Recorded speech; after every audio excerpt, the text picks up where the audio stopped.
Welcome everybody, this is Dr. Zoo talking now on the Monday, 6th of April 2026, just over 4:02pm, and hope everybody had a wonderful Easter break, enjoyed themselves and reflected upon what Easter's been about and this journey. Now, just to check with everybody that we've got the sound coming through. A couple of thumbs up would be awesome. And then I'll get stuck into the today's messages that we're going to be sharing today from Dr. Zoo. Any thumbs up out there?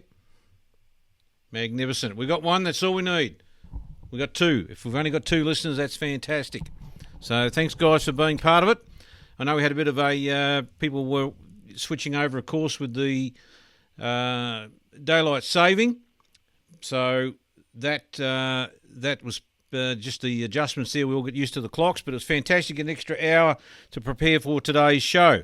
Now, I think we've got pretty well everything sorted on the main websites now. So just as an update for those that are new, welcome to the show. If you go to zoocoins.com, you can very, very easily tap into the show. You've got the live show, as you know, today. You also have got the little link to tick there that you can listen to all the previous shows, which are all now on YouTube, and the old archive ones, if you want to go back to those, the earlier versions, I think from 57 and earlier, just go to the top of the page, the website, and you will be able to click onto the link, community link there for Dr. Zoo's archives. Someone's got no sound, but we do have others that have sound, so I can't help you out on that front. It would have to do more to do with your computer or connections. If you could check that, that would be fantastic, because we do have others able to successfully hear what Dr. Zoo's got to say. Yes, daylight saving finished on the 5th, so there's still people catching up. Question, we have got the first question to get out of the way. I love getting it out. Are we close to launch of Zootopia? My word, we are. At some stage in April, we will be launching, as we said. April is the month to launch. So fantastic getting an extra few wallets in preparation. We're getting wallets out as well, as you know. So we will definitely be hitting our straps. Dr. Zoo needs the additional big, massive revenue streams that are be coming in from Zootopia. Zootopia will be unbelievable, and that way that should reduce the monthly costs to get to where we are today, which has been just for the Zoocoiners, a 7-year journey. And then for those, as we know, great friends in Perth and all over the country from the CTC Resources Days and Easy Bonds. And don't forget, each and every component of this 50-odd million plus journey has, in dollars, we're talking Aussie, which is not a lot when you compare what others have been spending, of course, on these projects, but we are sitting sweet. Absolutely pumped about the entire mechanisms coming together. That's your ZooCoins, SplitChain, Zootopia, and of course you will all get to see and enjoy the benefits of how that fits into the ZooCas model, which is in itself just extraordinary. Welcome everybody aboard. So, where do we start? Where do we start today when we have such, for those that believe in Jesus Christ and eternity, you don't need any further introduction.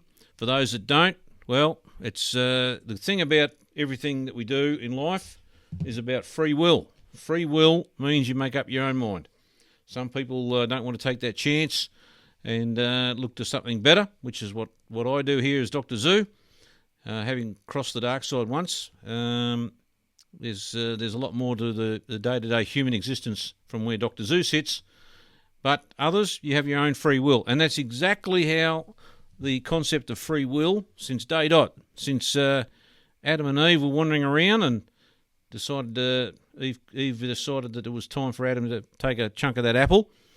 And, of course, that's free will. And the free will also spills into what you want to get involved with in life in various things, including ZooCoins. You have the free will to get onto this journey, be part of what the rest of us are pulling together, some of our objectives in relation to how we see that, especially those that have been burnt by the banking systems and bureaucracy and what we can see happening around the world, and you make that call. You make that call in terms of the risks, you profile that, and you may get something, you may get nothing. But that doesn't mean to say that those that are involved are not putting in 120%, which I can assure you the outcomes of what you see today, right here and now, is exactly where we want to be in terms of, well, the forbidden fruit is generally a consensus there that is the apple. But it may not be. Might have been something more, interesting. Could have been something like the pineapple. They cut it open and therefore they still had troubles. But there you go. Now, I talk about the free will because it's an interesting thing that's come up on a number of layers. Now, some people may not like today's discussion. Well, bad luck. Free will means you turn it off. And same with the process I've said all along since day dot. Dr. Zoo, on his own free will, puts energy, resources and finances into this because there are major motivations across the board on a number of fronts to achieve and maximise the outcome. And that outcome has always been benchmarked at, we say, 20% of the value of Bitcoin, whatever that may be, up or down. Bitcoin's floating around out there. It's in, it started out as a bit of a joke, really. We've got a founder there that no one knows where the hell he is or who she is or what it is, Satoshi. Again, I put out the call. I feel like a bit of a call at the moment to our little crew out there in Artemis, floating around out there in space and calling all the aliens to catch up and watch the wonderful things happening. And here we are calling out to Satoshi, wherever you are, Satoshi. So let's just think about how this crazy world is. But Dr. Zoo has a motivation that's been driven for many, many years, and on a number of layers. One is the original concepts are all about designing the ease of which you can move and create this sovereign ownership of value in the hands of the individual and move it in a way that it's free, that there's no costs involved, there's no layers of other participants, taking out huge lumps of money because of the money they make through fees and charges and reversals. And we talk about the banking industry generally. Interesting bunch of characters. And that goes back to centuries ago. I mean, the Medici family in the 15th century worked out how to take money off the poor blokes off the street. And that's how it started. And it evolved, and you had the Rothschilds and all those sort of characters. So the journey went on. Now, for Dr. Zoo, the price mechanism and the way the value of Zoocoins can relate to that is because of the technology that underlines it, which is tick those boxes. You can tick those boxes, people. It's undeniably unbelievable. The great Robert, and he'll be on Time Magazine for sure, Robert Novak, CTO, and happy cheerio I'll catch up the boys tomorrow. But fantastic, incredible stuff that's been developed that allows us to be in this position. But it allows the delivery of other things that can lead to the proofs that Dr. Zoo wanted to do. And that circles back to the history of the court cases and the big damages claim and the lottery, and all those things can come together. And what was amazing is that right here and now, all of us, every Zoocoin holder, it is an extraordinary moving beast that we are finding ourselves in the world today. That, I was reflecting upon it with the family on the weekend. Now, one of my nieces, fantastic young girl, motivated, highly inspirational in her own right, and only 18, started asking Uncle Al, who's a pseudo name for Dr. Zoo, but she was asking Uncle Al these amazing questions that not even the adults had sort of sat down to even think about or want to even touch on, because sometimes they're very sensitive questions in the sense of religion and politics and finance and money and all those things. And the question started, which I then unravelled a bit more across a whole lot of themes, because it talks about, the question led into things that sort of encompassed all the boxes that we've been ticking, and even looking down at the scenario with Zukaz of how she saw things. But it started because she said, I'm worried about my university course. I said, well, what do you mean? What's the issue with that? And she said, well, it could be obsolete before I finish in a few years. And that's when we started talking about AI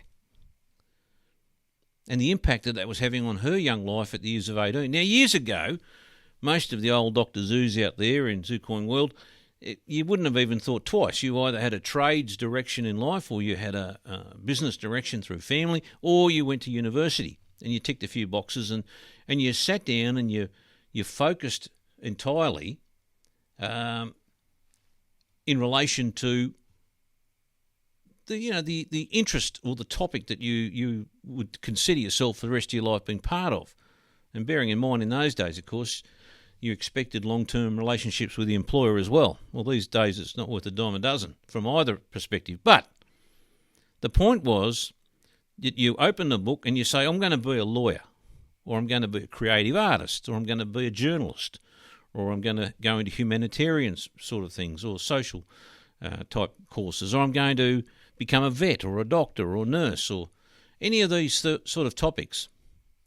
But the realisation was she wanted to go into this creative directive area, that the power of AI was eroding every part of that course from underneath her in terms of whether she even should bother with having that university course. Now, of course, we've talked about AI before, because on one hand you either embrace it or you are going to get left behind big time. And the technology that is using the AI is across every single facet of our lives, whether you're in the military, whether you're in politics or finance or banking, in any sector. It is becoming unbelievably, in one sense, uncontrollable. But in another sense, you're just going to have to grab hold of it and work out how you're going to be part of this process. And that includes the foundation of what you guys are seeing now with what's coming in terms of just the humble concepts that have been evolving into reality of ZooCoins and SplitChain and Zutopia. Now, I know everybody's focused and we all say at the end result is a relationship with how much we can make out of it. Yeah, I get that. We all get that. We've talked about it. You know that very well, that at some stage there will be photos of the Gulfstream G800 at the Albury Airport. That is just enshrined in where Dr. Zoo wants to be, right? Which reflects upon the price. Now, none of you guys are going to be worked up about that, because you'll have your own money problems in terms of the profits you can make. But there'll be others that'll come in and there'll be the jealousies and all the rest of it. They'll start. Well, so what? It doesn't matter. But if you don't strengthen that position with what the technology is sitting on the table today, it is going to be a disaster for those people. Now, I talked to Michaela about it, the niece, and she started to get pretty deep in terms of what or how she should go about things because of this AI. And then we started to talk about AI itself in the sense of what does it actually, the core of it do that humans can't do? Now, the core of that is simple. You cannot have the power of the human brain absorbing so much data on any topic. It is absolutely an insanity to think that the human brain retention is going to be able to be in any competitive position to AI. That is never going to happen. Now, I was watching a show just on this morning about the Supreme Court of the United States juggling its concepts with, birthright citizenship in America under the Constitution, the 14th Amendment. Now, it might sound a humble little provision, but the AI went into research in 1866 and all of the laws that it had since, including the amendment and including all the speeches and the original founders of both the lead up to the 14th Amendment for those rights in America, which is now the subject of major concern in the American society about illegal aliens and all the rest of it with citizenship. And AI has succinctly plucked through all of that human bias and narrowed it down, and you have these 9 members of the Supreme Court that have to confront with and juggle as best they can the depth of knowledge that AI has. Now, AI, they say it has, which it does, it has these hallucinations. It doesn't get things quite right because it's sort of thumbing its way through bits and pieces. And that same hallucination is gradually getting eroded down and down because it's learning the, idiosyncrasies of humanity, which is fascinating because that spills into all these other industry sectors, including my niece's creative design work, because that is a job that's going to absolutely vaporise. You can see it now with the AI and the creative things it can do with websites and all the rest of it. And even the technology, the version 2 of ZooCaz is mind-blowing. And it hasn't had one developer involved in that stage 2. And you're going to look at this and go, incredible. I mean, the team has saved millions of dollars. And the extent of that growth is what I said to the niece. It may be that the education system needs to be more attuned to how to work with AI, how to minimise the impact of the hallucinations, but embrace it because you don't actually need knowledge data retention as a human anymore. It's mind-blowing. Now, how do we know that? Well, there's an article in the Fin Review the other day, and it was simply reinforcing this very fact. And I'm getting to the point about the way in which you have this incredible, every one of us has this incredible sovereign capacity to now think outside of the box and embrace well beyond just saying I've taken a profit in ZooCoins, because you've still got to work out what you're going to do. Sure, there'll be ones that'll go off and buy some farmland and bits and pieces, but at every stage of your life there is some impact on those acquisitions or what you do or the trinkets or the stuff you buy and the things you do and the enjoyment you have, because there is some foundation of knowledge that sits underneath that, whether it's the contracts in terms of the land tax that may be payable if you bought a massive farming operation, or the health of the cattle. I mean, the list goes on and on. You can't walk out the door without some impact that's been caused by politicians or draftsmen or banks or financial institutions, lawyers or police or regulators. They all swim around in the same world as though they've got this protective shield that stops you as an individual from participating on equal terms because you don't have the depth of knowledge. And you don't. Well, up until now. You have the firepower to question every single thing on earth, on every single topic, because there's this AI that can source that and come back and give you a factual determination of what you're looking for. Not just a Google search and say, where am I going to buy a cup of coffee? That was fantastic in the old days. This is a whole new world coming. Now, the Financial Review article, absolute crackerjack. They're now worried. Absolutely worried, because the court is saying we have a 90% surge in unrepresented litigants. Now, they're not getting it quite right because the unrepresented litigants are not tweaking or playing with the AI because they still need that bit of knowledge. But it's giving the comfort to the people to say, okay, I'm not going to spend $100,000 or $200,000 on a law firm when I can get some form of factual case law in relation to a particular set of circumstances that ends up in court, because you're given a chance now. You're given the opportunity to grab hold of the AI and thumb your nose at the system and say, I'm going into court because I got something that makes sense in relation to what AI has found, which the lawyers are still doing. And now there's concern because all of a sudden there's a surge in self-represented people because you've got you have got the capacity to source the data that you never had in your wildest dreams in the past. Ever. Now, the article reported on, that there was an unfair dismissal of the case because there was a hallucination. Now, we understand the citations and things are not quite perfect with AI, but then why is it that all of a sudden the Chief Justice, Deborah Mortimer, noted that in terms of them using the AI for drafting, which could have had fabricated citations or invented facts or misapplied the law, and you get that from lawyers. I've been around lawyers for 35 years, and I've seen some absolute cock-ups from so-called King's Counsel or Queen's Counsel all the way down. Absolute stuff-ups because of a misinterpretation of the law. Now, that should not detract from the fact that the small bloke in the street can get his sovereign control over his personal rights, over your finances. Now we bring back into the picture ZuCoins and SplitChain and so on.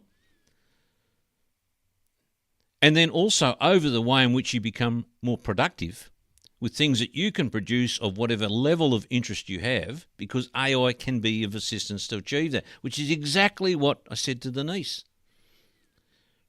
Your study program in university should be how to maximise the way in which you ask the right or wrong questions with AI and build that profile with the AI as to how creative you want to be. And suddenly you can then become creative in a business world that firepowers you up on all cylinders, that no university teacher can stand across the table and say, this is what we're learning today on how to join dots together, because that's going to be very innovative in the next creative picture you produce. Now, that doesn't have to just stop there. That can be for the accounting organisations, legal, anything to do with the human body, doctors, vets, all of that stuff. I mean, we've got my son, Turfstar, is coming up with the most extraordinary AI app on identifying yearlings, as an example, with an algorithm that would blow your mind in terms of how to not just think about, is this a good or bad yearling because of the pedigree. First, for a start, AI can go back to 1,000 years to the first horse that put his feet in Europe. Secondly, it knows every single historical significance of that pedigree that you cannot even bring your head into play as to how to look that up. But it does, and it'll analyse and cross-examine and look at the dam side and all the rest of it. Look at the races. It'll look at everything that's happened that's now anything of recordable data, whether the track and the racing of the progeny and all the rest of it comes into play. But it goes beyond that. Because in this instance, which you don't need a university degree to produce this app, by the way, you don't need to spend 4 years of your life waiting to catch up and say, I've got a degree because I've now got a degree in veterinary science and all the rest of it. Because the AI then says, okay, we'll go one better. In the algorithm, we'll include videos and pictures and movement of the horse and its conformation and analyse that against thousands of horses and come back with a report. It's not just a report on, oh, this is a good-looking horse. It's got a nice eye or, fluffy ears. This horse has extraordinary hindquarters. The shoulder, the wither, it hasn't grown out. The pasterns, the cannon bones, it goes through the lot. It's a bit short up front. It's a bit turned in. It's done this, it's done that. Match that against that, and then it analyses and says, okay, this conformation would be more conducive to against other past performers as a sprinter, or it could be middle distance or long distance. But then it goes one further. Now, you don't need to be... when you get a report on the health condition of a horse for a whole raft of reasons, sesamoid, all sorts of issues that the horse can have, tendons and all the rest of it, and you put that into the AI, and it searches thousands of reports and research papers around the world of vet reports as to what that actual report means. Now, the way in which you use AI to create that, for it to then come back with appropriate information, not talking about hallucinations here, we're talking about, has it got a bad tendon, yes or no, and what does that mean, and what does that mean for training regime, and what does that mean for the horse's health and benefit. AI has taken it around the world to some of the best universities in the world with the best research papers that you'll never ever look in your wildest dreams or life that you would think is feasible, sitting in Australia, wondering what's going on around the rest of the planet because AI's got access to that data. Now that's just, and if that minimises the risks of buying bad horses, well, that's the advantage you've got. Now, all of a sudden, that spills into not just proof of concept for the physical horse that you then put in play. You can then look at your going on to the next level, and this is not having a degree in accounting or not having a degree at law or anything like that, is to get AI to then maximise the business structure and say, what's the best way to minimise tax legally as a result of that industry sector? And you would be blown away with the advantages of what it's researched under the Tax Acts in terms of the cost base of horses and the returns that can be tax-free legitimately, because on one side the tax office doesn't want billions of losses, on the other side it doesn't care about if the 1 in a million horse turns out to be a stallion. Now, if in recent events the winner of the Golden Slipper, for example, Guest House, beautifully bred, wins the race, it's had 4 starts. Now think about it. Think about this. People take risks. Horses generally, blood up your arse stuff. You need all of the components to come together. Once you build that structure and it comes together, you got yourself the opportunity of making a killing in that industry. Now, Guest House is a horse, young colt, and if they'd have planned it right and structured the buying of that particular colt in December of last year or earlier when they bought it as a yearling, but it's had 4 starts. It won at a race, a trial. It won a maiden at Cranbourne. It got a 2nd or 3rd in the Blue Diamond. And then it won its 4th start was the Golden Slipper. Now, they paid $270,000, but if that had been structured in a way that complied with the thresholds of those original horse price purchases, which could be done through bloodstock agents and so on, and if they'd had the vision, if they'd have said that this thing could be a valuable colt as a stallion, think about it. No one wants to bother. You guys are there because there is a crew of people that have a vision that this is going to be well worth anything your mind can imagine. Now, it may not be, but why take the chance that it's not going to be, as in ZooCoins and SplitChain and so on? There's nothing like it. There's not another famous colt out there that would compete with the proposition of what Guest House delivered after 4 races. Now, what you don't realise is that by the time that colt had finished that race, they wrote a $30 million cheque out for it. $30 million. Now, if that had been tax designed properly, the entire $30 million could be tax-free. Not because you're ripping anybody off, but because that's what the Tax Act says, and that's what, unbeknown to those that then can't afford to get legal advice at the time, if you're in a syndicate and you're excited and you buy this thing, you have a 1 in a million chance of getting a colt that could be bought as a stallion, but you don't think of that, you don't plan for that. And guess what happens? You pay tax on it because it was no strategy planning whatsoever. But AI could open the book and say, listen, if you buy this, then this is an outcome, if this is the strategy. And then you can say to somebody, can you confirm that advice? Is that right, what the research has come up with? And get the appropriate legal advice if you want. But you don't need 100 or 200 or 300,000 up front to get someone to tell you that's been to university exactly what AI is going to do and research the Tax Act. Now, that's a complete fundamental shift in thinking of what the generations, what our kids' generations are looking at. If they're on this path where universities are focused on, or had been up until now, on memory retention of facts that they can only present themselves, but not to the scale of what is in front of them, what AI is accessing. Now, the article talks about that as a problem. Now, what the federal court, though, she's saying, the Chief Justice, is we need to embrace this, because if we can create the tools of AI that reduce the effects of hallucinations, you've now got people that can have the right to get to court without the necessary means of having to worry about mortgaging their houses and everything else in the rest of their lives, because some dimwit ended up forcing them into a position of court cases. I've been there.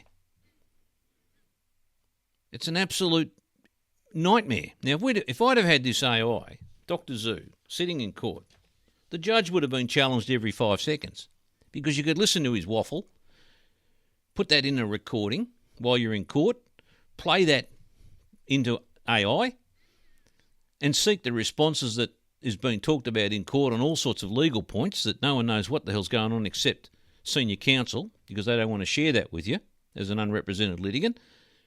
And you could thumb your nose at the court and say, oh, hang on, this case XYZ, hang on. Paragraph 57 says that this is not right. Now, you may not be right if it gets to that point, but at least you're in a position that you don't need to go to university in order to have access to that information. And it's the same with the financial institutions. You know, the banks for far too long, I mean, think about a bank. They're supposed to be as they were originally designed way back. You're talking 500 years here. To be able to look after someone else's money or assets. That was the beginning and end of it. And it's been hijacked.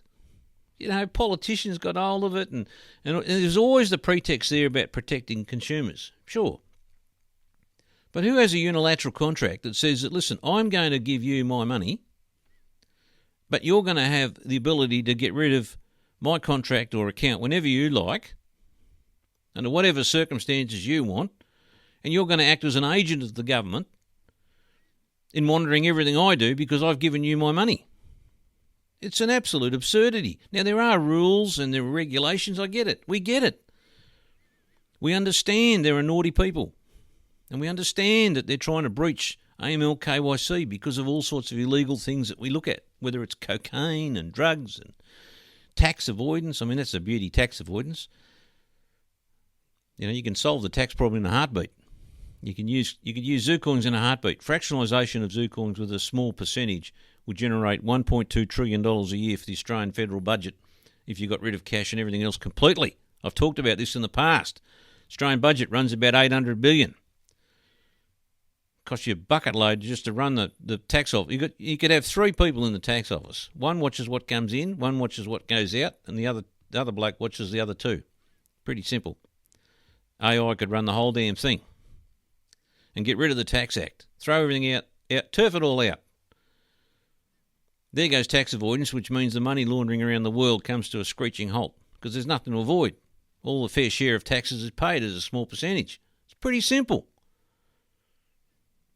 Now, it's all too hard for politicians because we end up with these people that get into Parliament on the back of a Wheatie packet.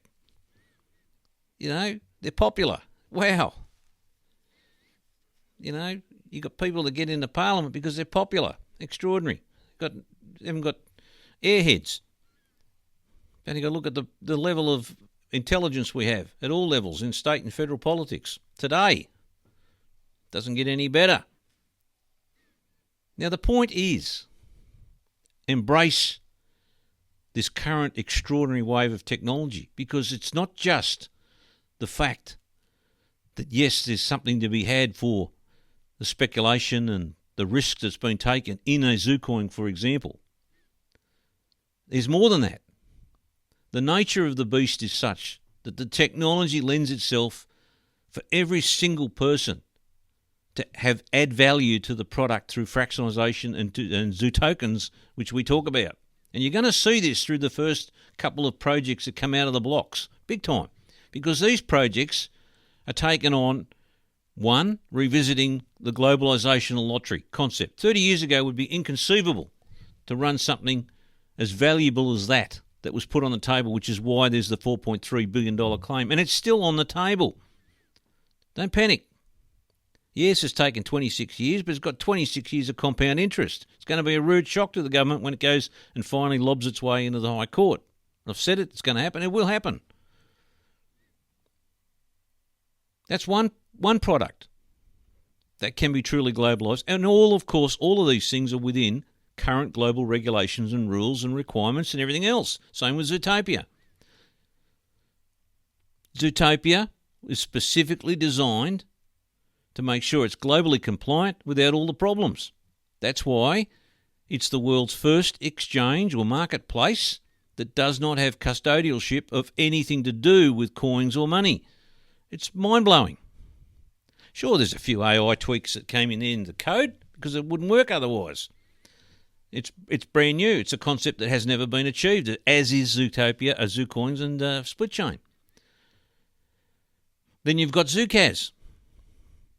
Zukaz is a whole... that's why I talked to the niece about creativity, because the creativity could be placed into new merchants that are going to be participating in Zukaz because they don't need Google, Instagram, and all those aggregators of stealing other people's money because of so-called advertising, and they're creating their own content. And you're getting sucked in. The merchants need to put that directly into the pockets of the consumer, and the consumer can make an election. Use it, don't use it, or on-trade it. And that's where crypto technology will start to come out to the fore, because you can have AI create the product lines that you want that generate that extraordinary next level wealth. I've talked about stablecoins. Yeah, they sound good. There's a couple of private companies that are running around them, Tether and Circle, and then you dig into the bowels of the thing and they're creating the same problems because all they want to do is make money out of it, which is fine. We get it. But not when you're trying to create a concept that says you can move money anywhere in the world 24/7 between A and B because stable coins are pegged to a value. Now, no one can even verify the treasury of those things because guess what? The current stable coins are all privately owned, which means you've got another layer of risk. Plus, they're still adding all these fees on top because that's how they live and breathe. That's why bankers make money. They're not charity organisations and they call the shots. You call the shots. AI will allow you to call the shots. There might come a day when your little AI robot grabs you by the throat and throws you in the shitter, but that's okay. We get it. That's the real dark side of robotic AI. You might have some little Chinese ones coming out there and you wake up on the beaches and there's 30 of them pointing guns at you. That could happen. But there's always the same old thing that hasn't changed since the day Newton saw the apple drop. We talked about apples before. It's probably the same apple that was used by Adam and Eve. But we talked about that. For every action, there's an equal and opposite reaction. And this is where the ZuCoin adopters, the risk takers. Now, you would have all seen that ad that Steve Jobs produced. It's the crazy ones that create the vision. We're all crazy. Dr. Zoo's crazy. You guys are crazy. We're all crazy for starting this journey, but look at the results that can happen from it because there's now a merging of technologies coming together. It's extraordinarily powerful. And the excitement, the momentum is building unbelievable. Zootopia stands to become a powerhouse marketplace for a whole raft of reasons. And it doesn't need to make a cent out of fees and charges. It's got plenty of proprietary data that's generated, but it's data that doesn't put persons in a position or compromise their personal data. Because guess what? It just ties to a wallet. There's no encouragement here of wallets where you're going to be naughty. Pay your bloody tax. If you don't wish to go down that road, then preempt and get AI to research what you're thinking that you may not have a clue as to any part of your daily lives or business that could be exempt or not from tax. It's an absurdity to think that since the 1930s, these people have come up with all sorts of wonderful ideas on how to take money from people because they can't manage money. I was driving out there, Dr. Zoo, there he was, heading out past Cora and been on that road for a while. There's bloody holes everywhere. And we've got an election coming up in the jurisdiction of Farah. And you get on the road. How basic is it? You raise taxes, You put the damn thing into, there's supposed to be these fuel taxes. I mean, who came up with the idea that there's an excise tax at federal level on fuel? Or who came up with the idea, I actually know this, the answer is quite simple. Some dimwit in 1911 decided, now this is another absurdity that AI can help you with. Let me just say this. You have the British come across. There's Crown land, there's private land. You get grants, you get some land, and it's supposedly yours. You think about it. For all those out there in Zoocoin world, you get this big ticket item that says you own your house or a block of land or you got a cattle farm or whatever you got. And you own it. I mean, how proud are you? By the time you pay the mortgage off, because the bank owns it up until that point, you pay all the interest all those years, and you got this title that says you own this bit of land. Now, somewhere out there, in a space cadet in 1911 comes along in government and says we need some more money. We ran out of money. We can't fund the budget because we can't pay all these public servants and all the rest of it that comes with it. And then what happens? How about we tax people on land they own that we don't have nothing to do with? Let's call it a land tax. I mean, it's ingenious. You tax somebody on land you don't have anything to do with, or you're not going to provide any service. Now, I get rates and council rates. We get that. You're supposed to get the bin taken out, and you get a bit of water, and you get a bit of gas, and sometimes they mow the front of the street if they're inclined. Most times they don't. Most owners do that themselves, and you pay a bit of rates and water rates. That's a service quid pro quo. They give you that, you pay them for that service. But land tax, what an ingenious concept. Every time somebody changes, and then you got stamp duty on top of that. I mean, that's another wonderful concept. That's another wonderful idea of revenue raising for the states. But nevertheless, land tax is a beauty. You own it, and a third party that's got nothing to do with what you're doing decides to create a value, which is your value, and take some off you. Now, there needs to be more research, and I've done research on this, and it's quite interesting. It could be constitutionally invalid, some of this stuff, across all states, because AI can give you the depth of research that you would never have had in a million years before all this started. Now, there's negatives aside from the AI turning on you. That's one big negative, but certainly consumption of energy is now a problem. You don't hear about the disasters coming because of climate change recently. It's not front and centre. The protests have sort of slowed down. When it's there, but it's not like it used to be. The good old days when you knew the planet was going to fry. We're all going to die. And the water levels are going to take us, and there's a storm and all the rest of it. You hear that, but it's not as profound as what it was. Because you know what's happening? Those exact participants in that level of information folly are getting the benefits of what is exactly causing the increase of CO2 emissions and the technology they're using. They're the very ones using AI, which comes at a huge cost to energy and increase in climate warming, if that's the case, if that's what runs your boat. Now, it's very funny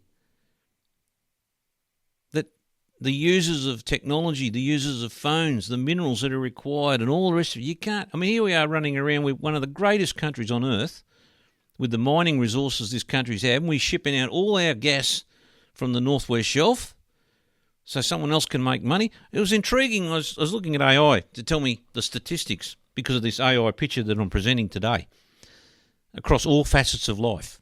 And I wondered, why is it that Singapore, the pissant place up there, beautiful place, by the way, I'm not suggesting it's not, a bit hot, get a bit sticky, a lot of sweat, but Singapore, I mean, it was on its bare bones. Japanese got in there and cleaned the joint out. British had nothing to let, no more firepower in the 40s. And it's a powerhouse. It's an economic powerhouse. But why is Singapore one of the largest refiners of oil for diesel, and 50% of Australia's supply comes from that jurisdiction? Why? I mean, they import the same oil from the Middle East. We've got all these problems going on.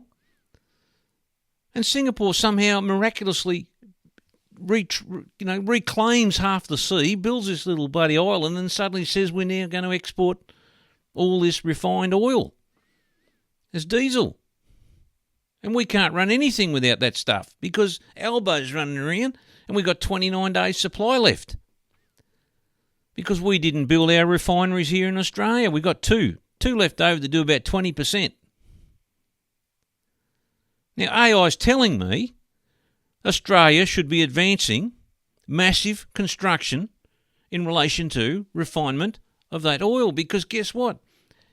You're not going to have squeens of diesel trucks running around extracting these minerals in the mining sector, iron ore, coal, you name it. If you're going to build data centres worth $200, $300, $500 billion in Australia to accommodate what's coming, you'd need to have the equipment to do it. It doesn't just miraculously appear, people. You've got to have that sort of equipment. The leads that run to an electric trucks and all the rest of it is a nonsense. It's a nonsense. But suddenly the protesters aren't out and about, are they? All of a sudden, AI is taking prominence around the world. And here we are. We can't fill up at the service station. Went there the other day. Well, coming back from a little trip on the weekend. 7 Bowsers shut down because they'd run out of that, unleaded fuel. Thanks very much. And we were one of the greatest producers in Bass Strait of light crude. Still could potentially be. We've got the greatest gas reserves in the world. And guess what? We sell it all. Well, thanks for coming. But AI's given you the ability to research this stuff. That's the point, people. Don't sit back. Check it out. As I said to my niece, seriously, think about what you're positioning yourself into. Because if you're going to waste 4 years to get a piece of paper that circles back and says, by the way, all this stuff's now being done by AI, don't waste a minute more. Try and work it out with the universities as to the direction they're taking, because they're not focusing on the reality of life that's now happened. Every single piece of information on every single topic is now readily available, including what you guys can do and others are starting to do and rolling it out now. They take the core of what Robert's built, they get the AI, they look at it and they say, we're going to build this, we're going to build that. It's extraordinary. And to sit back and see people having control and ownership of their own destiny with their finances, the ability to generate, globalise what they're doing with a simple idea. Anything that you think of could be creative that can be created now using that combination of technology. I mean, software coding and development. That's another one. I mean, it's just mind-blowing. That industry. Sure, you're going to have these high-level people to, run their eye over what the code is happening. But, gee, I tell you what, AI is doing a pretty good job of that because it's saying it's not right. It's going down this road. It's building this. It's doing that. We spent millions on the original versions of ZooCas, and the version 2 is staggering what has come up. Staggering for $1,800. You got to be kidding. So the universities need to, if we're going to have this generation, our generation of young kids and grandkids, there needs to be a massive rethink, not the elbow rethink of patchwork to try and solve problems. It needs to be forward thinking, catch up. I am sure China is already doing this because they are well ahead of the game. Now, in a broader sense, the AI came back and said, be careful if you're a student in marketing, design, visuals, content, software development, coding, accounting, finance, auditing, engineering, medicine, journalism, education, public service, humanities. It's going to be a disaster if you don't get your head on this stuff. We're just lucky. We're really lucky. We are really lucky that we have our own little AI man, Robert Novak. Because if they extract what's in his brain and take that and start pushing that really into AI, God help us. But that doesn't mean AI can't expand upon what's already been developed and built, because you have the proof and success of that system that's been built, contrary to everything on the planet. Blockchain, Bitcoin. What's the point? What's the point of having a Bitcoin and Ethereum? I mean, even the founders of these things, except for Satoshi, but the founders of these things, like Vitalik, are concerned because they've got bottlenecks, they've got problems with overload data and all the rest of it, which is all about productivity. What do you do with something? There's two ways to make this work. And I was thinking about the wordings here. I probably won't say the F word, but look, you know, you got this bloke in America, Trumpy, and he doesn't hold back. I mean, there he is. He's having a crack at. I mean, what people say he's frustrated, but look, I don't know about you guys, but most people swear at some stage in their lives for some reasons or whatever reasons, and even in jest you can swear. But if you think about Trumpy with that recent quote, the last 24 hours, I mean, the Iranians. You know, I've done some homework and research with AI on Iran. I'll talk about that another day. Not today, but I do want to touch on it because we take things for granted about what we think we know and what we actually don't know. And the power of AI is giving us a lot of insight into accessibility. You don't need to have memory retention of it. You just need to be able to source it. And you don't need to have the old days of sourcing Google and saying, you know, I've found out where the Zoocoin office is. Fantastic. That's great news. We used to have things in the old days, yellow pages. Went well. Look it up and there it was. Now we have incredible, high-powered... I mean, it was extraordinary. Just to touch on and finish up here on this, because I was concerned about my niece and her generation and the direction. They're not getting any direction from us older people and pre-planning as to how they can move their lives to take advantage of what's there. You know, I did ask questions from her about social media, and she said, look, her friends tend to sort of stay with Instagram and TikTok, because I was thinking about the marketing. It's always good to ask that age group, what are they doing? What are they thinking? And they're getting away from the ads. They don't want to know about AI ads, and they don't want to be bombarded with stuff. They just want to communicate with each other and send their crap to each other. That was the end result.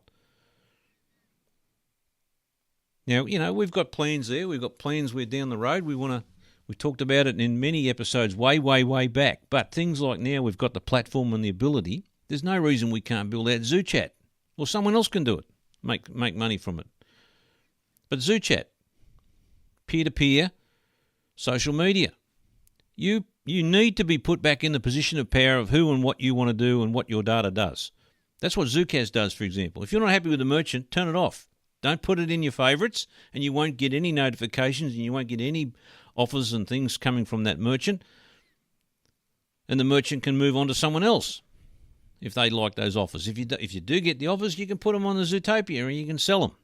That's the power of control in the hands of the peer. Same with your Zoocoins. You've got the power and control, but make sure you've got to back the things up. You've got to maintain ownership of that asset. And you don't want people to be charging you like buying some land because some clown in the state government decides they've run out of money and they're going to have a tax on your land that they've got nothing to do with and they provide no service. The hell do you want that for? And all the other things that come with it. I mean, Victoria's even worse because you've got to then deal with another level of the treaties and all the stuff that goes on. Oh, my God. The incentives in this world of business is lacking completely what you need to do is incentivise the 18-year-olds and lesser and steer them in a direction that they can maximise the technology without minimising their own self-vested interests in what they're creating. That's the problem. I mean, these people now, as I said to Michaela, you can now go out there and research intellectual property rights. You can look at copyright. It's very succinct. It's clear. And if you do need that next level of maybe I'm not sure about what the AI is doing, go and get a lawyer at that point. But don't bust your balls in the first instance, because the lawyers are only human. They don't know everything. The judges don't know everything. I mean, how could you possibly have a 72-year-old or 70-year-old, with great respect, certainly they've had a wealth of knowledge and processes and all the rest of it, what they've done, but it comes to a screeching halt at some stage. You know, there's 500 and 600 years of cases. Sure, someone researches it because they have associates and things that do all that stuff, but they're only glorified lesser level AI. I mean, the AI I used the other day, I had 5 of them chatting with each other. It was extraordinary. One saying, you know, don't go down this road. We're going to review this. We'll do that. We'll have a consensus. We'll see what we can do. We'll isolate the issue. We'll pull it back. And within 20 minutes, a magnificent legal report was produced. That was then cross-referenced by what I was looking at, the citations and the cases and the laws, put back through. I'm not saying it's perfect, but I tell you what, it'll give it a shake. That particular was to do with alligator blood, actually, because we're coming at them thick and fast. Look out. Couldn't have done that 25, 30 years ago. In fact, I wish I did. I wish I had the AI back then. There'd been a whole new kettle of fish. So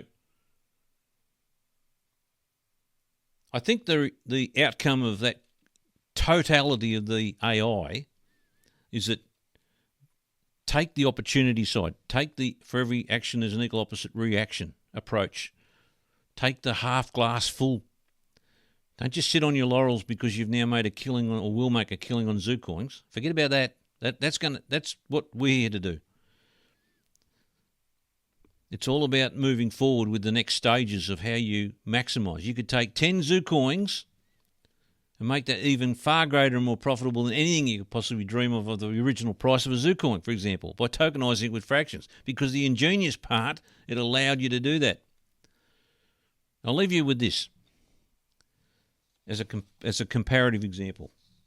I think I've used this once before. But you can go into Coles and you can buy a pineapple. There's a couple of options. One, you can chop it up and eat it. Now, I actually don't know. I haven't bought one for a while, but I don't know what the price of a pineapple is. So it'd be interesting to get hold of that price. But let's say, for example, you buy it for $10. It might be more. And you've got your pineapple. And you've eaten your pineapple. You got rid of the outside and all the rest of it. You know, chop it up. That's the end of the $10.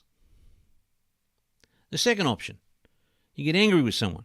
You're not happy with the latest tax bill you got and you shove it up his arse. That's a pineapple. Now that might have greater value than the first option of eating the pineapple, because that gives self-satisfaction. Now the third option is what a merchant would do. And thinking about the product, you've got the core $10 value pineapple. You didn't want to shove it up someone's arse, but that's why I come back to Trumpy's little swear word, but he used the F word. I've just used the arse word. Now, you take the third option, and a merchant gets hold of it, and he makes all these little bits and chops it up, and he puts it with other bits and pieces and a blender, and he makes a new product and puts it in a can, and away he goes, and all of a sudden he's created a byproduct that's now selling for $10 a can or $10 a drink because it's a smoothie. And because of that nature of the pineapple, he sold 7 smoothies. And if you do the margin on that, he's made a killing because he's taken the core vanilla pineapple, the basic pineapple, elected not options 1 or 2 and decided on 3 and turned it into something. Now, what's going to happen now is that you don't need your own brain effectively to work out what option 3, how you're going to go about it, because you can get AI to come on and say, listen, I want to make a truckload of money out of this fractionalisation of the pineapple. What can I do with it? And you'd be blown away, a single thing like that, as to what the combinations of incredible things you could make out of that pineapple into other drinks. Next thing, you've got a drink empire. But in the meantime, you've researched your best structures on how to do that, because AI's told you this is the best way to minimise and reduce your taxes long term. Because the vision has now gone from one pineapple to an entire business running off AI agents with marketing and distribution around the world of what you've created. That's the nature of where AI is taking us, and particularly the younger generation. If only Dr. Zoo was 20 or 30 years younger, feeding them. That's huge. So listen, we've got one little question here. The Clarity Act, yes, I'm well aware of that.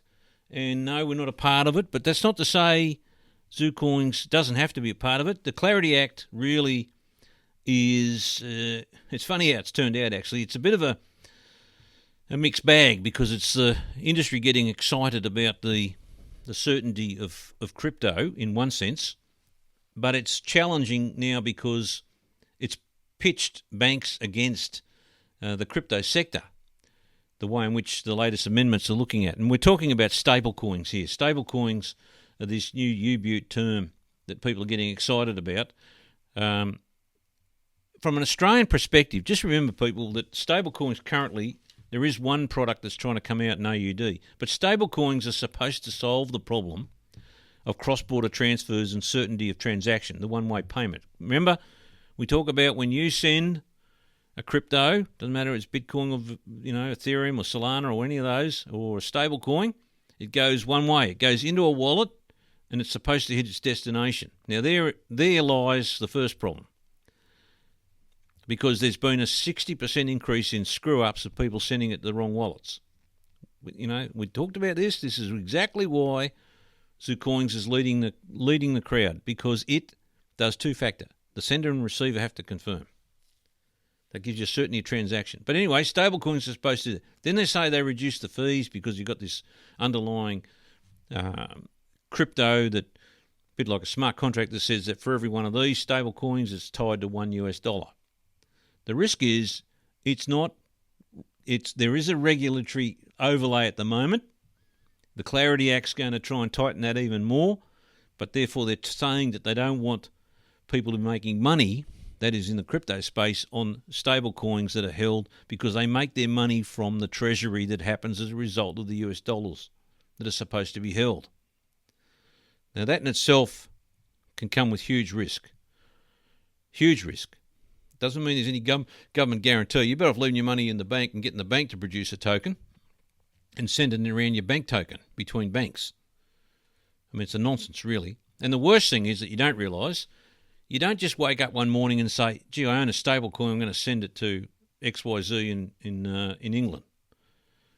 Because you've got to get a stable coin.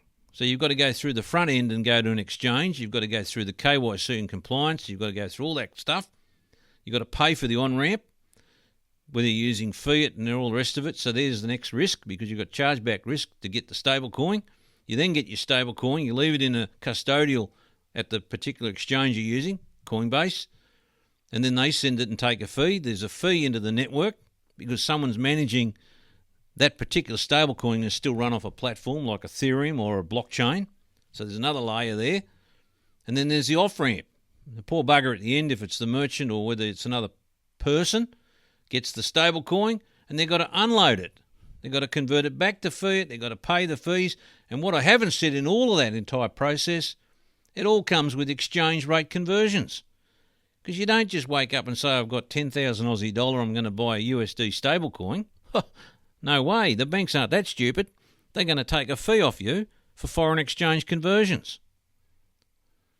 That's how it works. It's a grubby world. So the Clarity Act really is pitching the powerhouses now at each other as to who's going to get the biggest lion's share of money. But it doesn't affect ZuCoins. You could have a pure ZuCoin stablecoin backed by an institution that says, yes, there's Aussie dollar and it's transferable. And because of the fractionalisation, that's, basically infinite numbers of transactions with no fees and charges, but they're not going to like it because it's hard to make money out of it if there's no fees and charges in the first instance. Right, so that's the problem. But it can be done. It's no big deal. But the best outcome is you think about why we've designed Zootopia, and we have used AI to give us a hand on thinking this through, by the way. We'll disclose that. But Zootopia is designed as a marketplace where people can participate with each other in their home currencies. So if you've got USD, then sell it in USD, and you get USD to USD, and that's all of a sudden reduce the risk of foreign exchange conversions. If you want to play in the AUD, then you put your orders up for sale in AUD. You've got the benefit of direct peer-to-peer trading as a result of the way the system's designed.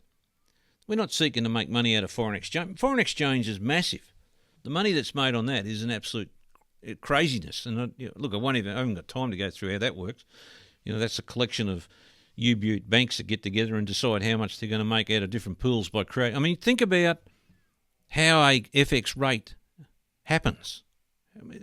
It's one of the great mysteries. It's like land tax.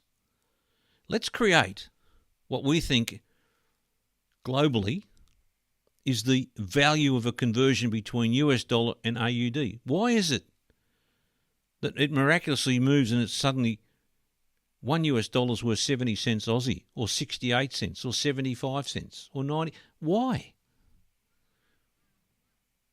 Now, I'll leave you with that little thought bubble. AI can help you with that because it'll tell you about how these pools work in different jurisdictions and which banks control those particular pools because they're the ones who've got the reserves of the original currency. So if you're playing with the big boys in US dollars, you play with the US dollar banks, and they'll tell you what the prices they want. They're not going to give you a free ride on the fact that you get a better rate.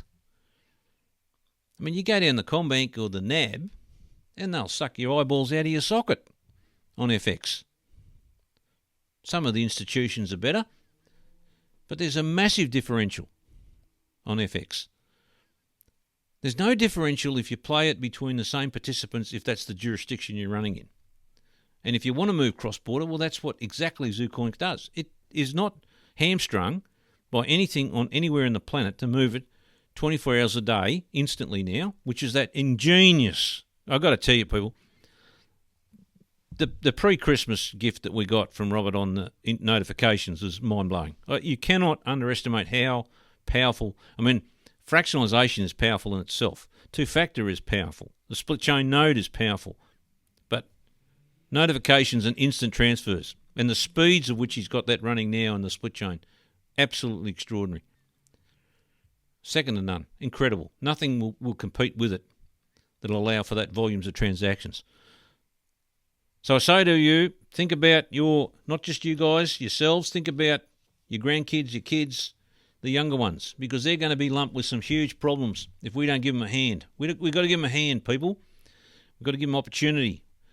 There's no point whittling away and wasting your life saying I've got a degree, and then AI certainly runs the powerhouse engine behind it, and you're back where you started, wasting all that time. And by the way, let's just close on this. As Michaela said, she's lumped with a tax bill. She goes down there, does all the university, finishes a degree, and she's got a tax bill. For what? Something that AI could have solved before she started? It never occurred to her. What's the point of giving the government more money for stuff that they don't even want to help you with? The end result is you can't get a job. You can't get a job. You know what that means. Buckley's hoping getting a house. Hopeless. And that's why they moved back with their parents, because that generation had those opportunities, the technology we had available. So everybody, stick to the plan. Going to be massive. April is going to be huge. I can assure you of that. I don't think that we'll have any disappointment. I can't preempt what the silly sellers will do because they're just silly. But let's just take that on the chin, and we keep the momentum going. The wallets out there, we're not getting any issues on that front. We're not getting any issues on people losing coins and things because they're following the rules properly. You're going to see some incredible products post that, and it's Clearly, Dr. Zoo wants to turn Zootopia into a powerhouse marketplace because it will make truckloads of money, not from transactions and stuff, but from data, and that then converts in its ability to be a participant without this disasters that's happening on these exchanges with market makers. As we saw last time in my update, Department of Justice picked up 10 wombats out there causing problems on market washing, manipulation, false crypto, pump and dumps, all that crap stuff that we talked about. That's the stuff that we're here to avoid and put pressure back on the bigger players to be part of our world, not their world. Stay with everybody. Been enjoyable today. I'm going to touch on a topic later in the week that's going to be sensitive in terms of some of the stuff and mess that's going on, helped by AI in the Middle East, because I think that's our next, that's one of the big swans out there that we talked about. And that's going to get from bad to worse by the looks of things.